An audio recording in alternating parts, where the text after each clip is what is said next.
A paz, irmãos! Hoje é um corte especial, um estudo completo de Apocalipse 17. Rodrigo Silva vai explicar um pouquinho quem é de fato o oitavo Papa, aliás, o oitavo rei, porque assim está descrito na Bíblia.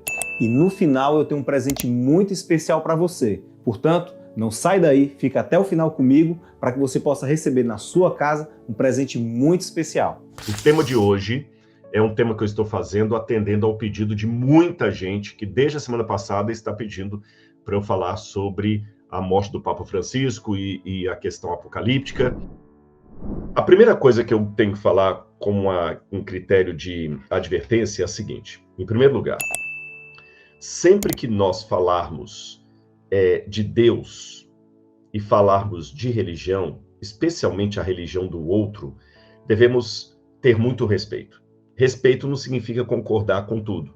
Você vai ser sincero, fala assim, olha, eles dizem que é ABCD, eu acho que é GHF, por causa disso. Então, você se posiciona, você demonstra a sua discordância, porém com classe. É muito importante aprender a discordar com classe.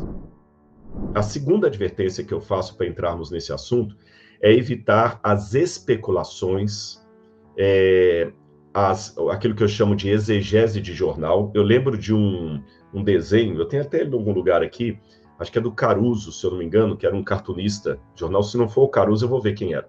Que ele fazia o Zé Apocalipse. Eu não lembro se era o Caruso, não lembro agora quem era o cartunista. E o personagem dele, o Zé Apocalipse, um dia estava o Zé Apocalipse com uma placa assim, escrito Saddam Hussein é a besta do Apocalipse.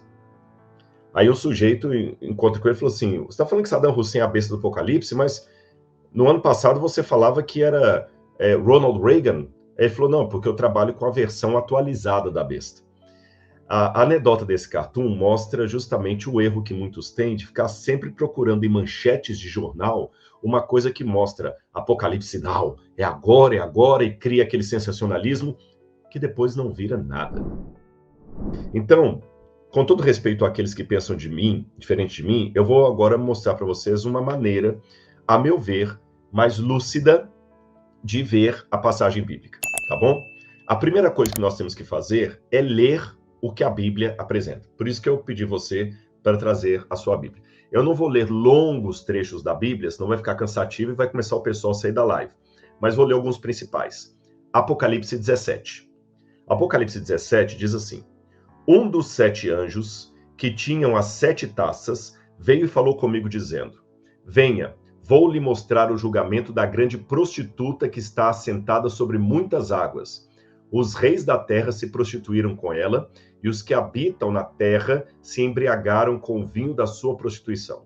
O anjo me transportou em espírito a um deserto, e vi uma mulher montada numa besta, escarlate, besta repleta de nomes de blasfêmias, com 7 cabeças e 10 chifres. A mulher estava vestida de púrpura, de escarlata, enfeitada de ouro, pedras preciosas e pérolas na mão, e tinha um cálice de ouro transbordante das abominações, das imundícias da sua prostituição. Na sua testa estava escrito um nome, um mistério, Babilônia a Grande, a mãe das prostitutas e das abominações da terra. Então vi a mulher embriagada com o sangue dos santos e com o sangue das testemunhas de Jesus. E quando a vi, admirei-me com grande espanto. Eu li a passagem. Agora, para facilitar, vou colocar uma imagem para você do que eu acabei de ler. Seria isso. João foi transportado a um deserto, mas é interessante que, ao mesmo tempo que ele está no deserto, ele vê água. E ali no deserto, um anjo que o leva mostra uma mulher vestida de púrpura e escarlata, montada numa besta com 7 cabeças e 10 chifres, repleta de blasfêmias, e a mulher tinha um cálice na mão que ela estava embriagada com o sangue dos santos. E quando João viu aquilo, João se admirou com grande espanto. Então, a primeira coisa que eu tenho que perguntar aqui é o seguinte, o que significa essa mulher? O que significa a besta sobre a qual a mulher está montada? E mais uma pergunta, por que João se admirou com grande espanto? Essa pergunta é chave, porque raciocine comigo. O apóstolo João já tinha tido várias visões no Apocalipse. Ele tinha visto a batalha de Miguel expulsando o dragão do céu, que era o diabo Satanás. Ele viu o Armagedon, Ele já tinha visto o Armagedon aqui a essa altura. Ele tinha visto o juízo final de Deus, com Jesus vindo nas nuvens. Por que João se admirou agora? Não era para ele se admirar, concorda comigo? Se você, quando eu fui a primeira vez para a Europa, que eu vi o primeiro castelo medieval, eu fiquei assim, uau, que lindo. Quando eu vi o segundo também, eu fiquei admirado. Depois que eu vi o 15º castelo medieval, eu passava e nem tirava foto mais. O pessoal já viu que agora a gente nem liga mais. Quando eu fui a primeira vez para Jerusalém, eu chorei copiosamente. Depois de tantas vezes, eu passo diante da cidade velha ali e já nem tiro mais foto ali no muro. Compreendem? Então, tem que ter alguma coisa muito significativa aqui para causar espanto em João. E o que foi? Repetindo, então, nós temos 3 perguntas. O que significava essa besta? O que significava a mulher? E por que João ficou espantado quando viu a mulher montada na besta? Para responder isso de maneira sólida, à luz da Bíblia e não do achismo, porque senão, gente, eu vou dar qualquer interpretação aqui, sabe? Eu não posso tratar a Bíblia como música de amor quando você está na fossa, qualquer uma conta a sua história. Não é assim.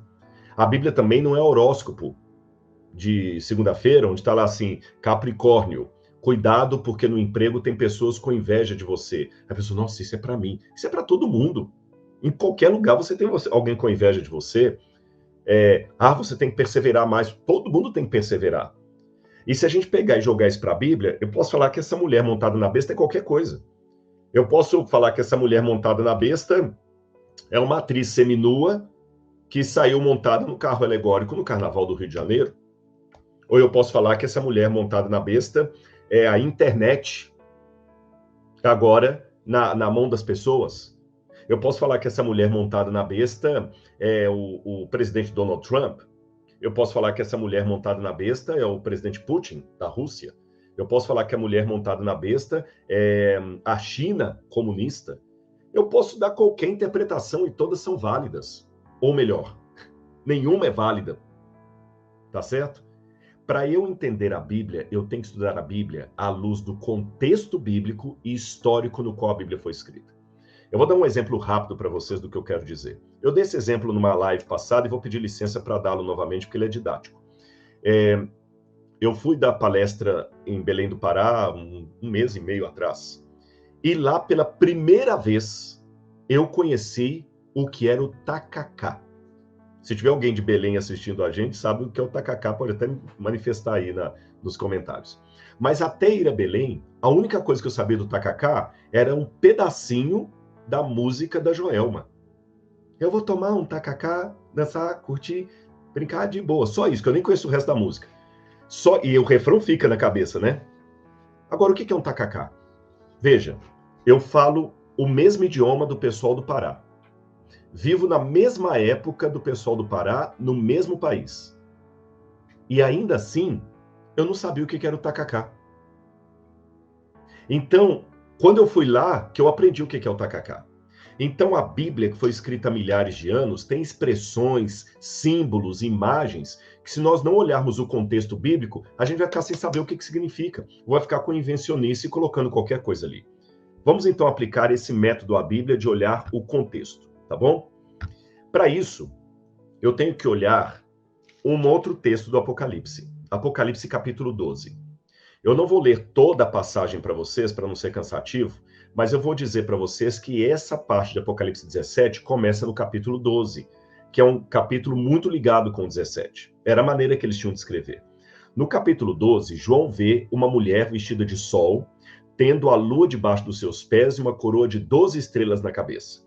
E essa mulher é atacada por um dragão vermelho que arrasta consigo a terça parte das estrelas do céu, e esse dragão quer devorar o filho que está para nascer da mulher, porque a mulher estava grávida. E a profecia continua dizendo que o filho da mulher nasce e ele é arrebatado para o céu. O dragão sobe no céu para devorar a criança, mas ele é expulso de lá por uma guerra envolvendo Miguel e seus anjos que pelejam contra o dragão e seus anjos. O próprio Apocalipse fala que o dragão é o diabo, Satanás, a antiga serpente, que foi expulso do céu. Agora, quando o dragão cai na terra, ele começa a perseguir a mulher que deu à luz à criança. E a profecia diz que a mulher vai para o deserto, grave isso, ela vai para o deserto, para um lugar onde Deus vai protegê-la do dragão. Depois, se você ler o capítulo 12, você vai ver isso. Ela vai ficar no deserto durante 1260 dias, protegida do dragão. Como o dragão não pode atacar a mulher no deserto, o capítulo 13 diz o seguinte. Vou ler para vocês aqui, ó. Eu sei que tem alguns superchats aqui, depois a Laura vai pensar, tá bom, pessoal? Só para eu não perder o fio da meada aqui. Mas muito obrigado aos que estão mandando o superchat aqui. Então, como o dragão não pode atingir a mulher no deserto, ele manda alguém no lugar dele. O dragão fica em pé na areia do mar e sobe do mar a besta do Apocalipse 13. A besta, ela tinha 7 cabeças, 10 chifres, e o corpo dela era uma mescla de vários animais. Um leopardo, um urso, um leão e um animal terrível e espantoso. Essa besta surge do mar. E da terra surge uma segunda besta, em Apocalipse 13. Não temos muitas descrições dela, exceto o fato de que ela tinha aparência de cordeiro, por isso que está aí do lado, mas falava como dragão. É essa segunda besta da terra que vai colocar na testa das pessoas, de maneira simbólica, ou na sua mão direita, a marca da besta. Tá certo? É essa besta aí que vai colocar, então, 2 bestas. Resumindo, para ficar claro para vocês, uma mulher grávida, com uma coroa de 12 estrelas na cabeça, a lua debaixo dos pés, ela está grávida e sofre para dar à luz a um menino, o dragão tenta devorar a criança da mulher é arrebatada ao céu, o dragão vai para o céu para atacar a criança, ele é expulso de lá, esse dragão é o diabo, e agora ele se volta para atacar a mulher. Como ele não consegue atacar a mulher, porque ela foge para o deserto, ele manda a besta que sai da água atrás da mulher e também a segunda besta. Essa besta da água, ela tem autoridade para agir durante 42 meses, que é exatamente o período em que a mulher estava lá no deserto. Só que essa parte de Apocalipse 12 e 13 congela aí. Porque se a mulher foge para o deserto e o dragão manda a besta atrás da mulher, a pergunta que a gente faz é o que aconteceu? E não fala mais nada no Apocalipse, a não ser no capítulo 17, quando o anjo volta com João para o deserto, e ali ele vê uma mulher diferente daquela primeira, com roupas diferentes. Agora ela não está mais vestida de sol, ela não tem mais uma coroa de 12 estrelas, ela tem agora uma tiara escrita Babilônia, a mãe das meretrizes. Ela não está mais vestida de sol, está vestida de púrpura e escarlata e virou uma prostituta. E está montada na besta. Vamos continuar. Esse aqui, até agora, eu só passei para vocês o cenário apocalíptico. Agora está na hora de interpretarmos, tá bom? Então, repetindo a questão da música da Joelma, como eu falei assim, olha, a música diz, eu vou tomar um tacacá. Aí agora eu fui até o Belém do Pará e me mostraram o que é o tacacá, que é uma comida típica de lá, feita com camarão. Fizeram até uma versão para mim sem camarão, porque eu não como camarão. Bom, então o que seria a besta na cultura bíblica? Essa é a pergunta a se fazer. Porque a nossa cultura está cheia de imagens. E se nós vivêssemos em outro lugar, precisaria de interpretação. Por exemplo, bandeira branca, o que você pensa? Paz. Pomba branca, paz. Quando você fala assim, olha, contrata esse camarada aí que ele é nota 10. Aqui no Brasil significa que é gente boa. Se for em Portugal, é nota 20. Agora eu vou mostrar para vocês o que significa a figura de uma besta na Bíblia Sagrada. Tá bom? Isso aqui é uma coisa importante para a gente estudar. Deixa eu já adiantar para vocês. Na Bíblia Sagrada, a imagem de uma besta ou monstro é a imagem do diabo usando poderes imperiais contra o povo de Deus.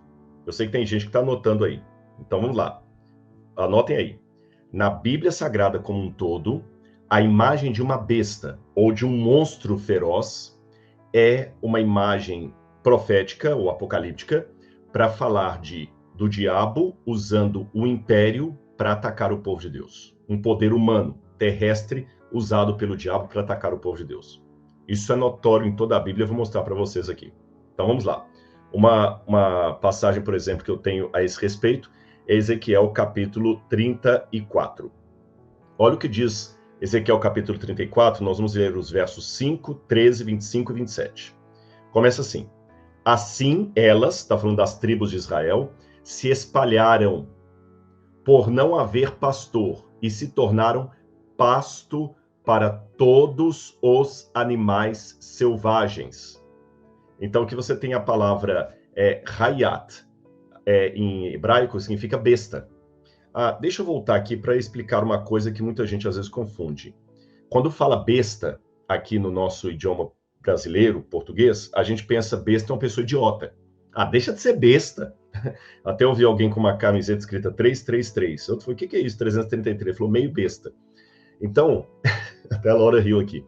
Besta, no sentido bíblico, não é alguém idiota, não é alguém besta.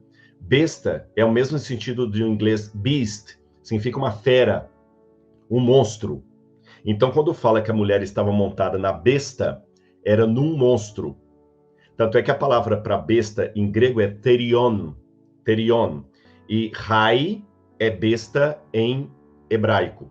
Em grego, terion, teriá é o plural. Então, aqui está falando, quando Deus está falando através de Ezequiel, ele fala do sofrimento do povo das tribos de Israel e fala que elas foram como pasto para todos os animais selvagens. No hebraico está para todas as bestas selvagens. No verso 13, Deus promete ao povo de Israel: vou tirá-las, as ovelhas dele, do meio dos povos. Olha que interessante. Aí quando fala povos, ele fala justamente Ramim, e as congregarei dos diversos países, e trarei de volta a sua terra, vou apacentá-las nos montes de Israel. Então ele falou dos animais selvagens, das bestas, dos povos, e no verso 25 ele diz, farei uma aliança de paz com as minhas ovelhas, livrarei a terra de bestas, animais selvagens. A mesma expressão. Aí você tem a mesma expressão. Raiá, raá, bestas feras, ou bestas terríveis, animais selvagens, para que as minhas ovelhas vivam em segurança no deserto. Lembra que a mulher foi levada em segurança para o deserto no Apocalipse? O deserto é o lugar onde Deus protege o povo, é um lugar de provação, o deserto, e também de proteção. E no verso 27, Deus de novo fala através de Ezequias, já não servirão de rapina aos gentios, legoim, nem serão devoradas por animais selvagens, literalmente animais da terra. Então aqui você vê que a besta é vista no livro de Ezequiel como um símbolo daqueles povos que pressionavam Israel, os inimigos de Israel. Então nós já estamos aprendendo um pouquinho aqui.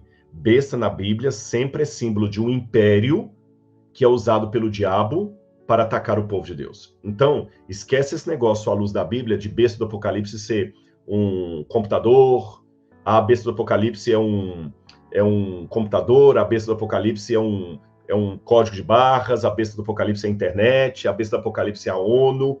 A besta do Apocalipse sempre, em toda a Bíblia Sagrada, besta é um império que se opõe ao povo de Deus. E o diabo usa esse império. Vamos lá. Agora, veja a linguagem paralela a Ezequiel, agora no livro de Isaías. Naquele dia, o Senhor tornará a estender a mão para resgatar o seu povo, que for deixado da Assíria, do Egito, de Sinar. A Assíria, o Egito e Sinar, que é a Babilônia, eram os impérios que o diabo usou para atacar o povo de Deus no passado. Miqueias capítulo 7, verso 12. Nesse dia virão a você desde a Assíria até o Egito, e do Egito até o Eufrates, e do mar até o mar, e da montanha até a montanha. Então, mais uma vez aqui, Deus está mostrando como que a imagem de bestas feras, animais, são símbolo de impérios que se levantam contra o povo de Deus, usados pelo diabo. Agora, isso faz todo sentido à luz do Apocalipse, que o Apocalipse mostra exatamente o quê? O dragão, que é descrito como o diabo Satanás, tentando atacar a mulher e a criança, e depois ele manda no lugar dele a besta, que é o império a serviço do dragão. Agora, e as cabeças da besta? Aí vamos de novo para a Bíblia. A gente percebe que na Bíblia, cabeça, rosh, em hebraico, significa sempre o rei, ou o monarca, ou o poder. Então, por exemplo, olha o que Deus diz aqui no Salmo 74, 13 e 14. Tu dividiste o mar pela tua força, quebraste a cabeça dos monstros das águas. E aqui o monstro das águas é a palavra tanim, que significa serpente. Despedaçaste as cabeças do Leviatã e deste por alimento às criaturas do deserto. Então está falando que Deus... E olha, quem que é aqui o Leviatã o animal terrível, o monstro das águas que Deus despedaça? O Egito. Então, Faraó é considerado uma besta. Então, no livro dos Salmos aqui, eu tenho a figura da besta aplicada ao Egito, que era inimigo do povo de Deus. Agora vamos continuar. Ainda no Salmo 68, 21. Na verdade, Deus esmagará a cabeça dos seus inimigos. Abacuque 3, 13. Tu saístes para salvar o teu povo, para salvar o teu Egito. Esmagaste a cabeça da casa do ímpio. E Gênesis 3, verso 15. Eu porei inimizade entre ti e a mulher, entre tuas descendências e o seu descendente, este te ferirá a cabeça. Então, a cabeça significa o poder administrador daquele império inimigo de Deus. Agora, será que a cabeça sempre significa uma pessoa em particular? Vamos continuar. E Samuel disse: quando eu era pequeno aos teus olhos, não foste feito chefe das tribos de Israel? No hebraico está cabeça das tribos de Israel. Então aqui nós notamos que Saul é chamado de cabeça. Então cabeça, também Deuteronômio 28, 13, o Senhor te fará a cabeça e não a cauda. Isaías 7, verso 8, porque a cabeça da Síria é Damasco. Então você nota que na Bíblia, cabeça significa o poder que está levantando. E o monstro é o império que está indo. E o diabo é o poder espiritual por detrás daquele império. A Bíblia nos ensina a enxergar, através da cortina da história, as forças do bem e do mal que estão em luta. Por exemplo, pode ser que essa queda de luz aqui em casa não seja algo normal, mas seja uma investida do diabo, porque não quer que a gente fale de um assunto tão importante com vocês. O historiador vê apenas Hitler matando judeus, mas o teólogo, ele consegue ver o diabo usando Hitler para matar judeus. Essa é a diferença. O historiador vê Nero decapitando Paulo. O teólogo vê o diabo usando Nero e Roma para decapitar Paulo.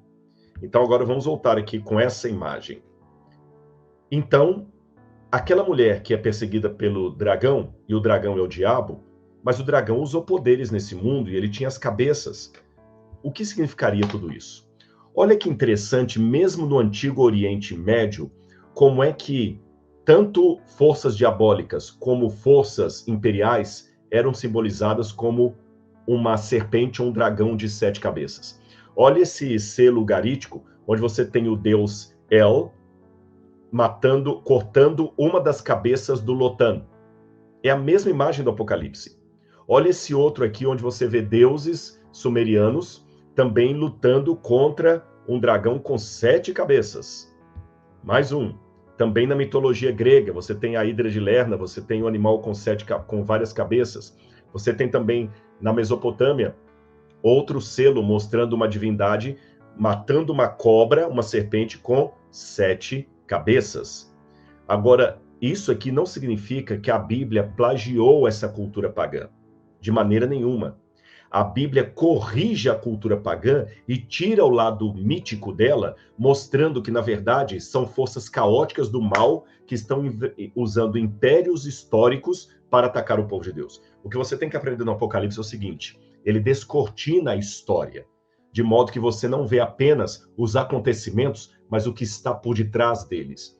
Nós estamos numa luta cósmica das forças do bem contra o mal. O livro de Jó, por exemplo, termina com Jó tendo todo o seu sofrimento esclarecido a partir do grande conflito. Deus mostra para Jó 2 monstros contra os quais o Senhor está lutando. Um monstro é justamente o Leviatã, que é um monstro que sai do mar, e o outro é o Behemoth, que é um monstro que sai da terra. Aí Jó entende o sofrimento dele. Até esse momento, Jó não entendia por que ele estava sofrendo. Ele só sabia que ele estava sofrendo, sofrendo, sofrendo. Aí Deus falou, Jó, eu vou mostrar porque você está sofrendo. Deus descortina a história e mostra os bastidores da história. Eu, Deus, estou lutando contra as forças caóticas do mal. E o Apocalipse faz isso. O Apocalipse descortina a história e nos mostra as forças caóticas do mal. E olha que interessante, porque em Jó, você tem, ao mesmo tempo, um animal da terra, um monstro da terra e um monstro do mar. Como no Apocalipse você tem a besta da terra e a besta do mar.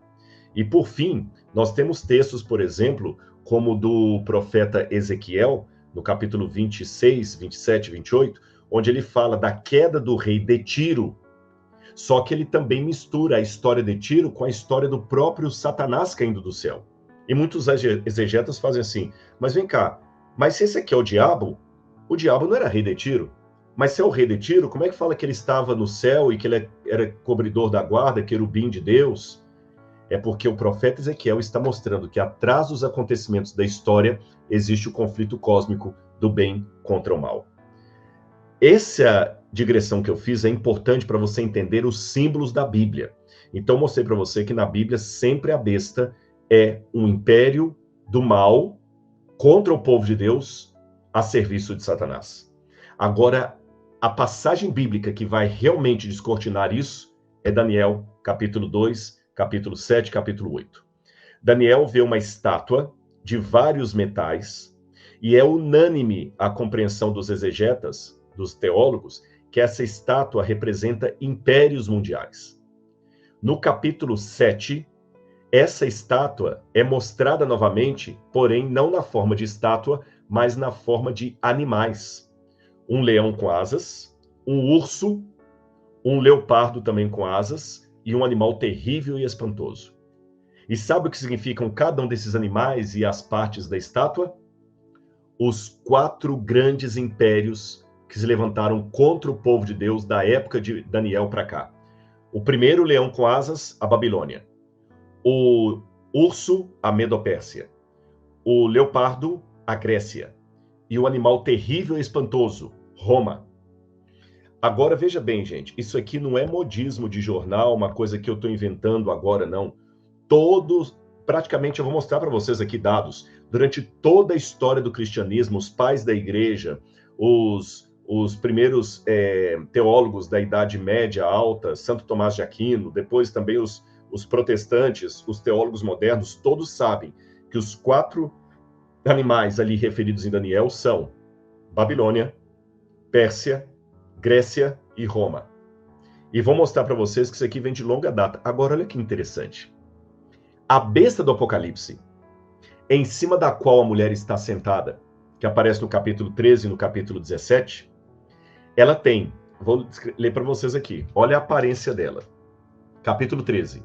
Vi surgir do mar uma besta que tinha 10 chifres e 7 cabeças, e sobre as cabeças 10 diademas e nomes de blasfêmias. A besta que vi era semelhante ao leopardo. Vou voltar aqui na tela para vocês. Semelhante ao leopardo. O leopardo é o terceiro animal que aparece aí em Daniel. Ela era semelhante ao leopardo. Com pés de urso. O urso era o segundo animal aí. Com boca de leão. O primeiro animal. Com boca de leão. E o dragão deu poder para sua besta, o seu trono e a sua autoridade. E a terra se maravilhou. Ela era um animal terrível e espantoso. Então essa besta, ela é o resumo de todos os grandes impérios que levantaram contra o povo de Deus no passado. E novamente ela é usada por Satanás. Agora, quais foram esses impérios, Rodrigo? Você falou aí, Babilônia, Pérsia, Medo-Pérsia, Grécia e Roma, mas você não está inventando isso da sua cabeça? Não. Se você olhar na história do cristianismo, o que eu estou falando é dito por praticamente todos os teólogos de todas as confissões cristãs. Olha aqui. Confissões cristãs e também não cristãs, porque eu vou mostrar agora o Talmud. Olha o que os judeus dizem.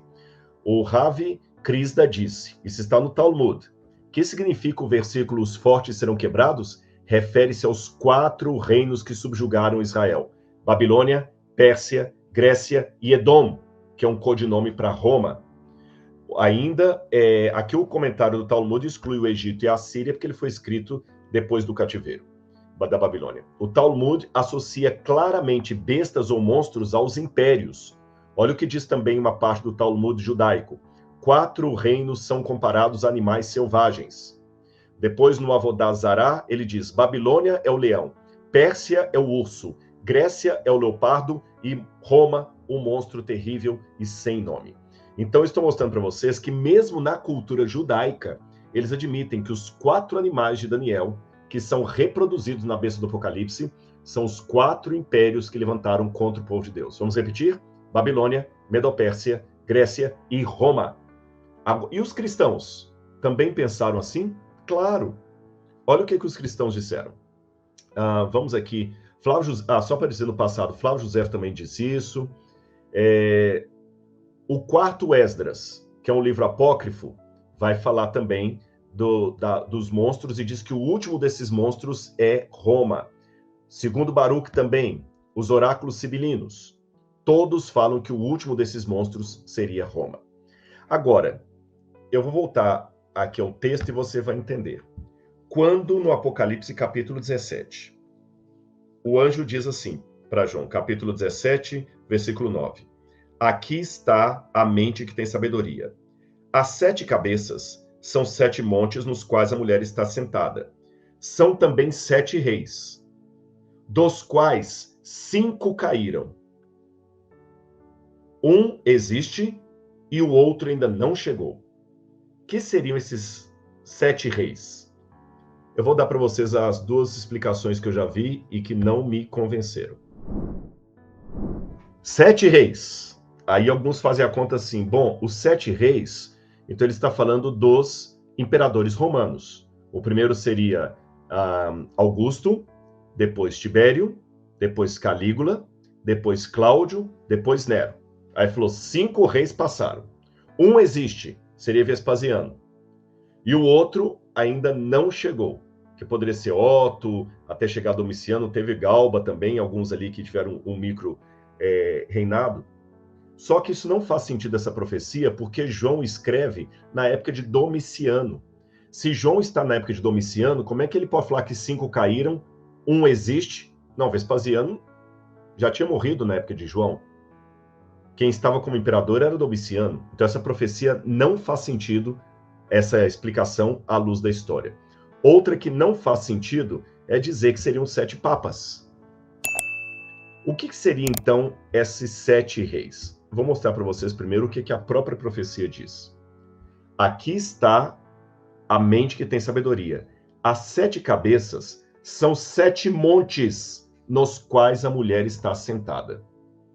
Roma está sentada sobre 7 colinas. Isso é notório, todo historiador sabe disso. Roma é chamada de a cidade das 7 colinas. A colina seria Palatino, Capitólio, Aventino, Célio, Esquilino, Viminai e Quirinal. Virinal e Quirinal. Então, todas essas 7 colinas são aquelas sobre as quais Roma está assentada. Essa era uma moeda de Roma que circulava nos dias de João. E você tem Roma, no verso da moeda, como uma mulher sentada sobre 7 colinas. Então, quando o anjo fala com João, a mulher que viste está sentada sobre 7 montes, só pode ser Roma. E fala, no verso 18, a mulher que você viu é a grande cidade que domina sobre os reis da terra. Qual que era a cidade que dominava sobre os reis da terra? Roma. Mas a profecia também diz que as 7 cabeças são 7 montes e também 7 reis. Aí nós devemos aprender o seguinte. Na profecia bíblica, muitas vezes o rei é misturado com o reino. Quer ver? Vou mostrar para vocês algumas passagens aqui, olha.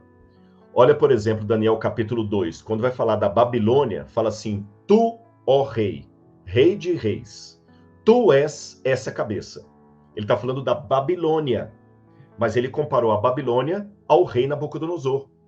Então o rei era ao mesmo tempo o reino, não apenas um rei específico, porque a Babilônia não teve só Nabucodonosor.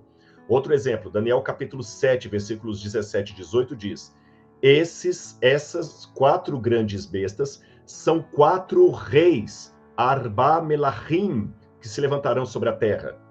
Mas nós sabemos que, na verdade, não eram 4 indivíduos, e sim 4 impérios, Daniel capítulo 7.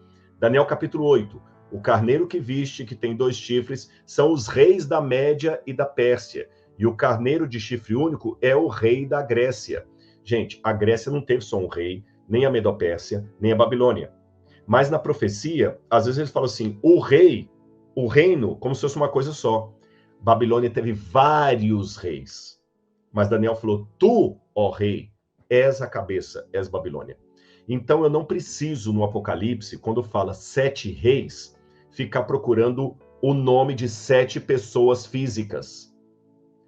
Para mim, são 7 reinos. Assim como em Daniel capítulo 7, fala, os 4 monstros são 4 reis, mas todo mundo sabe que ele está falando de 4 impérios. Então, em Apocalipse capítulo 17, ao falar dos 7 reis, está falando de 7 impérios. E quais seriam esses 7 impérios? Vamos colocar aqui, ó. Esses 7 impérios, para mim, são os impérios que dominaram a partir de Daniel e o que havia antes dele. Porque qual foi o primeiro império besta, inimigo do povo de Deus? O Egito. Então conta comigo. Egito 1. Qual foi o segundo grande inimigo do povo de Deus? A Assíria. 2. Qual foi o terceiro grande inimigo do povo de Deus? Babilônia. 3. Qual foi o quarto inimigo do povo de Deus? Medopérsia. 4. Qual foi o quinto grande inimigo do povo de Deus? A Grécia. 5. Quando João escreveu o Apocalipse, qual que era o inimigo do povo de Deus que dominava? Roma. Agora vamos voltar para a profecia aqui, ver se não faz sentido. Olha o que o anjo fala com ele. São também 7 reis, ou 7 impérios, dos quais 5 caíram. Realmente, o Egito não era mais uma potência, a Assíria não era uma potência, Babilônia não era mais potência, nem a Medopérsia, nem a Grécia. 5 caíram. Um existe. Quem que existe? Roma. E outro ainda está por vir. Quem que é esse outro que está por vir? A Roma do Anticristo. E depois dela, o chamado 8º rei, que será realmente a conflagração final do que nós vamos enfrentar no mundo. Agora, Rodrigo, realmente os cristãos interpretaram a besta como sendo Roma e o quarto animal de Daniel como sendo Roma? Sim. Hipólito de Roma, olha o que ele escreveu. Pai da igreja. Deus preparou para o mundo 4 bestas feras que simbolizam os reinos, e a última delas é Roma. Lactâncio, a 4ª besta, feroz e terrível, é o Império Romano. Irineu, a besta de Daniel representa o Império Romano em sua última forma. Agora, nós precisamos entender o seguinte, se aquele império é Roma, o que seria então a mulher que monta ali na besta? Na Bíblia Sagrada, lembra por isso que eu comecei no capítulo 12 mostrando primeiro uma mulher pura que era combatida pelo dragão? Pois é. Na Bíblia Sagrada, a mulher sempre é símbolo do povo de Deus. Isaías capítulo 54, versos 5 e 6. Porque o teu Criador é o teu marido. O Senhor dos Exércitos é o seu nome. O Santo de Israel é o teu Redentor, que será chamado Deus de toda a tua terra, pois o Senhor te chamou como a uma mulher abandonada e triste em espírito, como a esposa da mocidade. Oséias 2, 19 e 20. E te desposarei comigo para sempre, diz o Senhor. Ezequiel 16, 8 a 9. Passei por ti, vi-te, e eis que o teu tempo era tempo dos amores, e estendi sobre ti a minha capa, o meu manto, e cobri a tua nudez, e dei-te juramento, e entrei em aliança contigo. Deus sempre chama o povo de Deus de minha esposa, minha noiva. Agora, quando o povo quebrava a aliança, quando o povo entrava em apostasia, era como se o povo tivesse adulterado. Aí Deus tinha que falar o seguinte, olha que triste isso aqui, ó. Como se tornou prostituta a cidade fiel. Ela, cheia de justiça, habitava nela, mas agora assassinos. Como se tornou prostituta a cidade fiel. Então, na minha compreensão, João vê 2 imagens do povo de Deus. Uma imagem em que o povo de Deus estava fiel, mulher vestida de sol, tendo a lua debaixo dos seus pés, a mulher que foi fiel, por exemplo, nos apóstolos, na Virgem Maria, que foi perseguida por Herodes quando ela deu à luz a Jesus, em Paulo, que foi decapitado, e depois no capítulo 17, ele viu uma mulher impura, montada na besta. A primeira foi para o deserto, perseguida pelo dragão, e o dragão mandou a besta para perseguir a primeira. A segunda está montada na besta, feliz. Ela apostatou. E Paulo falou com muita dor no seu coração que antes da segunda vinda de Cristo viria a grande apostasia e seria revelado o filho da iniquidade, que é o anticristo. Agora que vem o ponto mais importante dessa live. Eu sei que vocês estão esperando eu falar assim, o anticristo é o Papa Francisco, ele é a besta do Apocalipse, ele é isso, ele é aquilo, vão quebrar o pau. Você está enganado. Sabe o que é o anticristo? É quando os cristãos, de maneira coletiva ou individual, quebram a aliança com Deus. É essa quebra da aliança com Deus que vai fazer no último tempo com que o anticristo domine sobre a terra. E, infelizmente, pessoas de todas as agremiações cristãs estão sujeitas a se unir com o anticristo, se não forem fiéis. Ou ficarem fiéis pelos mandamentos de Deus. Então aqui, meus queridos, não é questão de CNPJ. É uma advertência, Apocalipse 13, para os católicos, para os protestantes, para os adventistas, para os evangélicos, para os mormons, para as testemunhas de Jeová, para os batistas, para os presbiterianos, para os da congregação cristã no Brasil, para todos. Todos. Todos. Porque nós somos a esposa de Cristo, enquanto a igreja dele, mas que quando quebra a aliança, trai a Cristo e se junta com a besta, formando o anticristo. E a prova maior que eu não estou inventando, nem passando pano para ninguém, é que o próprio apóstolo João, que escreveu o Apocalipse, ele também escreveu nas epístolas que ele deixou para nós, o seguinte a respeito do anticristo. Veja bem, você que está doido para apontar o dedo no fulano, no beltrano, como sendo o anticristo, olha o que está aqui. 1 João capítulo 2, versículo 18. Filhinhos, esta é a última hora. Como vocês ouviram que o anticristo vem, também agora muitos anticristos têm surgido, porque sabemos que é a última hora.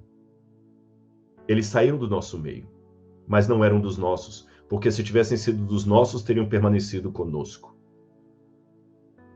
E quem é o que tem o espírito do anticristo? Aquele que nega que o Cristo veio. E como é que a gente nega que o Cristo veio? Não é só através de uma heresia, não. Através de um comportamento. Quando eu tenho um comportamento doentio, quando eu tenho um comportamento que não condiz com o evangelho, eu estou negando que Cristo veio. Eu estou tendo o espírito do anticristo. E mesmo que eu não seja aquele anticristo que vai sentar no trono no final dos tempos, juntar as duas bestas e dominar sobre o mundo, mesmo que eu não seja aquela figura, eu estarei fazendo parte do reino dele. Esse que é o ponto. É lógico que ao longo da história do cristianismo, quando a igreja se uniu com Roma, muitos entenderam que ali estava formada a imagem da besta, e numa época em que as discussões eram mais acaloradas, você vai ver Lutero falando de maneira muito dura contra o Papa também respondendo de maneira muito dura contra Lutero, você vai ver até na época de São Francisco de Assis, alguns também questionando as coisas erradas que estavam acontecendo em Roma, Roma cristã dessa hora, Roma papal. Você vê também quando o protestantismo cresce, como é que o próprio protestantismo também entra em condição, às vezes, de apoiar o anticristo. Houve muitas igrejas protestantes também que, na época de Hitler, também apoiaram o nazismo. Então, meus queridos, eu acho que o que a gente tem que fazer é o seguinte, é ter a certeza espiritual que eu, pela graça de Cristo, estarei entre aqueles que guardam os mandamentos de Deus e têm a fé em Jesus. E não aquele que fica apontando igreja do outro, igreja do outro. E para você que é católico, que pode falar assim, por que o Rodrigo está falando da igreja? Eu não estou falando da igreja. Eu estou falando do povo de Deus, do qual eu faço parte. E o que eu tenho que entender é que toda vez que um pastor, que um padre, que um bispo, que um líder cristão faz alguma coisa errada, eu não posso de maneira nenhuma ter o espírito do anticristo. Sabe qual que é o espírito do anticristo? Bem feito, é da igreja tal, olha, bem feito, vagabundo, essa igreja tal, e começa a acusar, acusar, acusar. Esse é o espírito do anticristo. O espírito do Cristo, sabe qual é? É o mesmo espírito que ele teve quando ele chorou diante de Jerusalém por causa dos pecados de Jerusalém. Quando Jesus falou, Jerusalém, Jerusalém, que matas os profetas e apedreja aqueles que te foram enviados. Jerusalém, quantas vezes eu quis te reunir, como a galinha reúne seus pintinhos e você não deu atenção. Eu imagino a voz de Jesus embargada naquela hora. Então, uma pergunta que eu faço para mim, Rodrigo, e depois para você. Quando você vê qualquer coisa errada, seja da igreja que você pertence, ou da igreja do outro, você tem um embargo de Jesus na sua voz, aquele choro de Jesus na sua voz, quando você percebe esses erros, ou você é apenas um xerife da internet? Como é que você aponta aquilo que você considera um erro no outro? Com amor, com firmeza, porém amor e respeito? Ou você aponta como um acusador dos seus irmãos? É interessante que o anticristo é dominado pelo dragão, que é expulso do céu, e ele é chamado de o acusador de nossos irmãos, aquele que os acusa de dia e de noite. É lógico que eu tenho diferenças teológicas com outras religiões, mas será que eu não consigo ter essas diferenças e amar os irmãos de outras religiões e respeitar a sinceridade deles? Uma coisa que muitos xerifes da internet deveriam fazer e que me ajudou demais, sabe o que é? Conviver com pessoas que pensam diferente de você. Meus queridos, eu fiz doutorado na Universidade Católica. Eu vi tantos seminaristas sinceros ali, que largaram tudo para seguir uma ordem franciscana com voto de pobreza. Eu não sou católico. Eu não concordo com a teologia católica. É óbvio. Óbvio no sentido que eu não sou católico, por isso que eu falei que eu não concordo. Mas eu vou falar que aquele franciscano não era sincero a Deus. Eu lembro de um Roberto, lá do Nordeste, inteligentíssimo, vinha de família rica, e estudava comigo o mestrado. Ele tinha 2 roupas ali e dedicava tudo aos pobres. Quando eu vejo uma vida como de Madre Teresa de Calcutá, eu falo, essa mulher não era de Deus. Eu tenho uma teologia diferente de Madre Teresa de Calcutá. Eu vou falar que essa mulher não era de Deus só porque ela não é adventista do 7º dia. Quando você convive com pessoas de outras religiões, você começa a enxergar a humanidade delas. Mas quando você fica fechado na sua torre de marfim, você só fica apontando o dedo. Parece que do lado de lá não tem sentimento. Parece que não tem sinceridade. Parece que os únicos sinceros a Deus são os que concordam com você. Não é assim.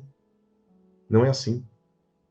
Rodrigo, e os erros que a Igreja Católica cometeu ao longo do século? Sim, eles são patentes. Houve muitos erros da Igreja Católica, é claro que houve. Mas houve muitos erros também da Igreja Adventista. Houve muitos erros da Igreja Batista, da Igreja Luterana. Talvez os erros da minha igreja não foram tão grandes como o da Igreja Católica, porque nós somos apenas 20 milhões no mundo, a Igreja Católica são 800 milhões. A minha igreja está do século XIX para cá, a Igreja Católica é milenar. Se morrer o presidente da Conferência Geral dos Adventistas, os presidentes do mundo inteiro não vão para o funeral dele. O Papa é alguém tão importante que todos os presidentes e ex-presidentes de vários países, não sei quantos, foram ao funeral dele. Então é lógico que com maior poder, ela comete maiores erros. Mas a maior parte do povo sincero a Deus está lá. E eu quero ler um livro de um ex-professor meu, Álvaro Barreiro, espanhol, o povo santo e pecador. A igreja questionada e acreditada. E ele falou, muito interessante, ele usa aqui muito Hugo von Balthasar, que é um teólogo católico, ele fala o tema da casta meretrix. E ele diz assim, Santo Ambrósio expressou essa consciência da presença simultânea de santidade e pecado na igreja, dizendo, a igreja existe de duas maneiras, como aquela que não conhece o pecado ou como aquela que deixa de pecar. E usando uma expressão ainda mais paradoxal, caracteriza a igreja como immaculata ex maculatis, que quer dizer, ela é imaculada, mas a ela pertencem os maculados ou os manchados.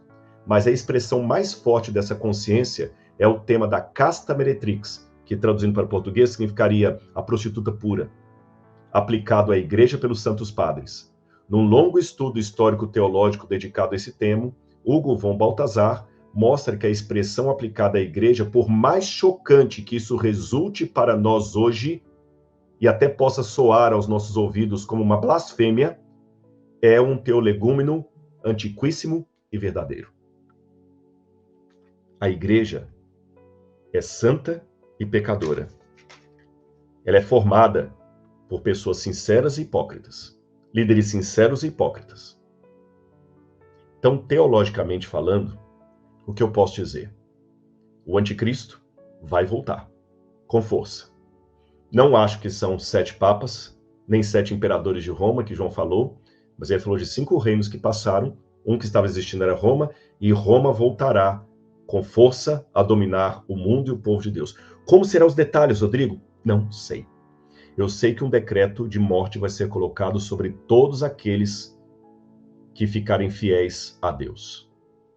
Como é que vai ser nesse tempo de unificação em governança do anticristo no mundo? Não sei detalhes.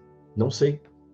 Como, por exemplo, uma criança que tem autismo elevado e é não verbal vai poder se decidir nessa época? Não sei. Como alguém que está com uma doença degenerativa na cama vai decidir? Eu não sei.